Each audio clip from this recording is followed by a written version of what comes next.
Well, there is so much to say about that, the Donkey Kong. So let me just be very quick with the background. Nora was for years allied with Aaron Levin and Mike Rinder.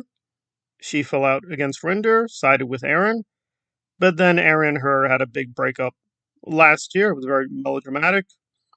And then Nora, who was attacking DOA when DOA was critical of Aaron, decided for them to become allies. And that's the way it's been for many, many months. And now apparently Nora officially no longer supports, will no longer platform DOA. So what exactly happened? And again, I will try to be brief. Well, essentially, and again, I will try to reward Nora some points because some people are mischaracterizing me as usual and labeling me all kinds of things. Let me just address that right away. Now, you may not like what I've read or looked at in terms of research, but I've done quite a lot of it. I probably shock people how much research I've done into all these fields. But I do know mass movements and cults. So when I say Nora's acting like a cultist or a fascist, that's not polemical. That's based on a lot of data and research. You may not like that, but if you want me to cite sources, I can do that all night long. So now Nora is exiling DOA from her Sea Org. Why? Because DOA didn't push back on Alonzo against he had on his channel. That's it. That's it. DOA wasn't grilling his guest enough. Also, he wasn't trying to shut him up or force certain opinions. And so, crazy, DOA let people debate a subject. For that high crime, he is now exiled from the Nora Sea Org. I know you're waiting for me to be like, is this a joke? No, that's summation for 3 hours of ranting and raving. Why did you ask him this question? Why did you say this? Why did you do that? But okay, being fair, devil's advocate, did she do anything productive? Okay, early on, she did force DOA to acknowledge a lie. And I've wondered about this for myself for a while. So DOA keeps denying he's monetized. No, he is monetized. His Lore of DOA channel is monetized. He was forced to concede, yes, I'm monetized. Why he denied for so long he's monetized, I don't know. But on the record, he did lie about it. He acknowledged, yeah, I'm monetized. Okay, that's good. And Nora has done some good things. Nora's platformed some smaller local activists, smaller creators. That's good. She's helped some victims of Aaron Smith Levin. That's good. But her bad record far outweighs the good. And she did it again with the Louis Repetto issue. Once again, she's gaslighting, saying, I'm not involved, I don't know anything. I mean, that's just Nora's problem, is she's done some good things in her life, some good works as an activist, but overwhelmingly, it's mostly bad and negative. And again, the amount of lying she did, I was just getting a little annoyed. So she said, "Oh, I've never made money in my life." Nora, you were a producer on the Aftermath program. We can look this up right now. You were a producer on a major Hollywood show. You were paid. Now, maybe you need to be paid more, but you got paid. So stop whining about, I just cannot stand. Okay, and again, I will go. There's a lot of videos I'm going to make on this one because, oh my god, there's just so much. I'm just getting a headache. Just as a logical point, I don't have to agree with DOA. I don't have to agree with Alonzo.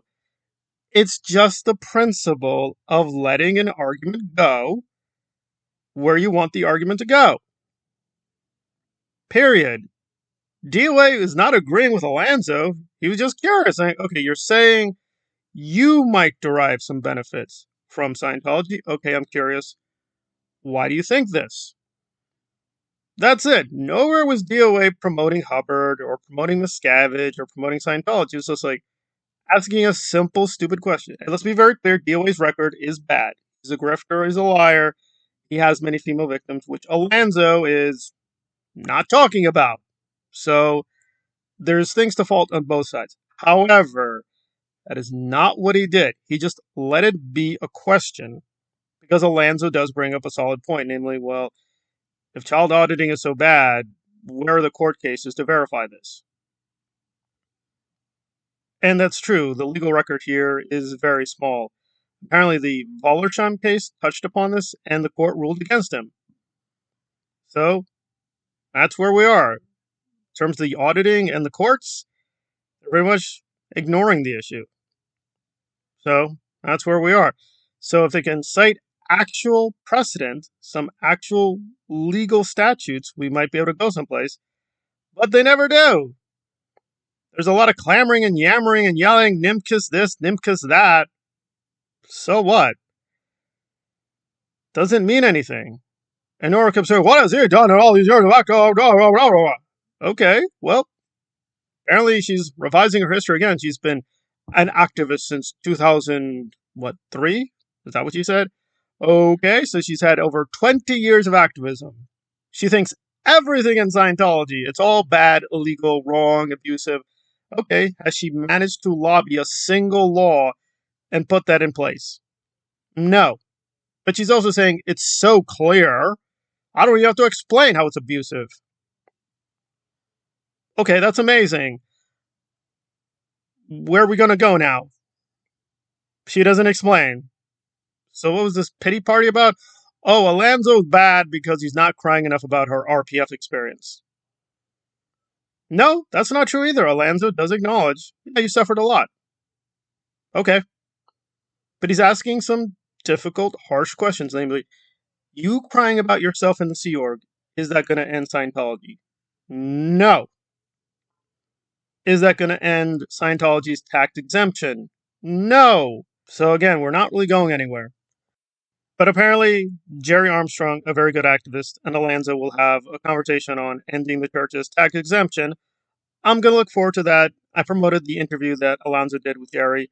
I will continue to promote that interview. It's very informative.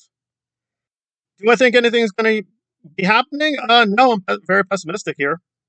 Like, Jerry's been decimated and blacklisted, dead agented. I mean, they are really not trying to help him.